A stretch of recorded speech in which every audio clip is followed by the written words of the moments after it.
How to hide and lock WhatsApp chat without using third-party apps. Hey everybody and welcome back to our channel. So let's get started without any further ado. So for that, first of all, go ahead and open up your WhatsApp application in your mobile device. Once you open it up, make sure that you're signed into your WhatsApp account. Now once you do so, you'll then be able to land in this kind of interface. From here, simply select the chat that you like to lock and hide in WhatsApp.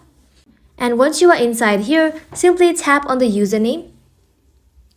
And once you do so, scroll below and then you'll find an option that says lock chat. Simply toggle on that button and then tap on continue. Tap on OK, and just like so, you have successfully locked a chat in WhatsApp without the use of third party. In order to see the locked chat, go ahead and tap on the locked chat from the top of the screen. And just like so, you will then be able to see all of your locked chat in WhatsApp. And that is it for today's video, guys. Thank you all for watching the video till the very end and stay tuned until our next upload.